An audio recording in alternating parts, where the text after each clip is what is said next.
Yo, it's Father Earl with your Preject prescription for December 7th, 2009. And we're ready to go. We're picking up where we left off last time. We're talking about what makes a boy a man. And we are going to go right back to the book of Genesis to get some answers, because if we're going to understand manhood, we've got to go back to the original plan for man. And who has that but God, who created us in his image and after his likeness. So we've seen in Genesis chapter 2 that first thing that establishes manhood, that makes a boy a man, is the ability to hear God, to have relationship with God, to understand what God is saying to us, and then be able to respond to that.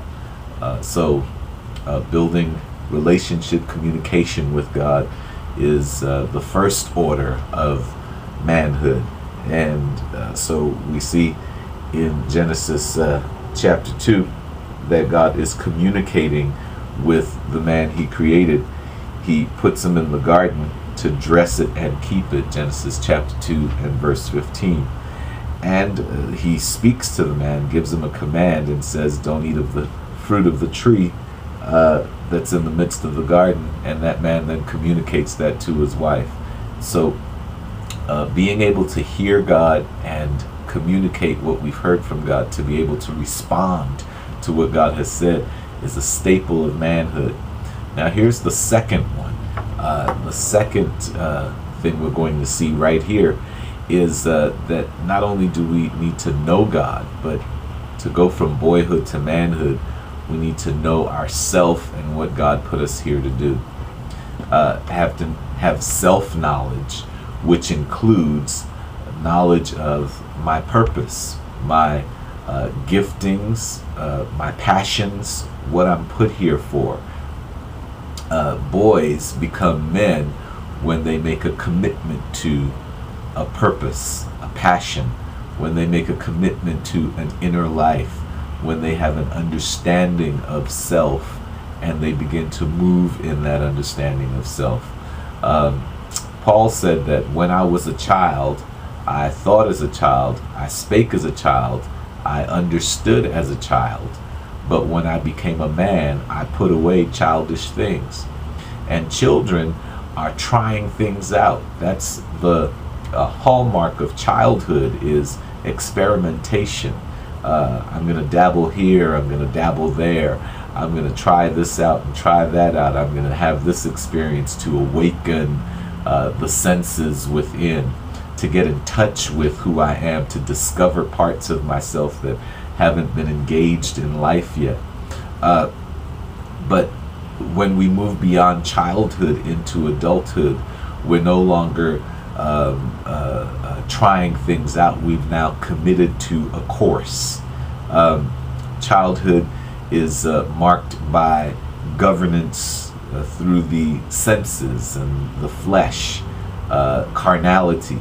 Children are really in touch with how they feel and express how they feel without restraint. And so part of the job of a parent is to teach a child how to channel their feelings, how to restrain themselves, when to express their feelings and when to withhold expression of feelings. But once we become adults, when we become a man, we are not governed by our feelings, but we govern them, because we know who we are and we're committed to being who we are in spite of the circumstances, in spite of what is trying to define us.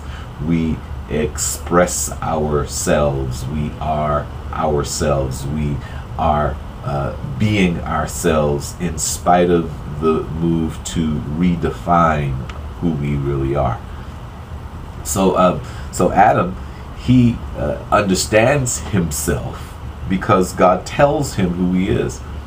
The way that you get your identity is not by looking for it, it's by receiving it from God. God imparts to you who you are. He tells you what you're here to do.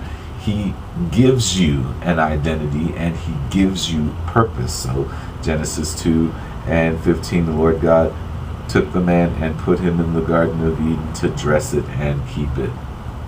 He gave him his purpose right there. And then he told him what to stay away from and what to do, literally. And the Lord God commanded the man, saying.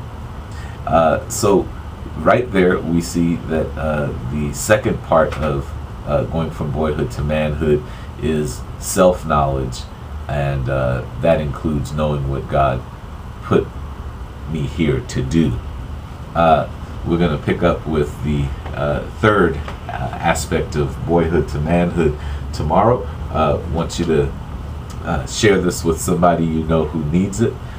Log on to prejects.com, where you can find this and other prescriptions like it to heal your cistern, fill you up, and overflow you into other people's lives. And then if you're already on our YouTube page, great. If not, click on the link at the bottom and go to our YouTube page. And once you're there, subscribe to our videos, and then go to the bottom of the page and leave a channel comment so that others can be blessed by what God is ministering to you through these messages. All right, that's it, beloved. We'll see you tomorrow. God bless you.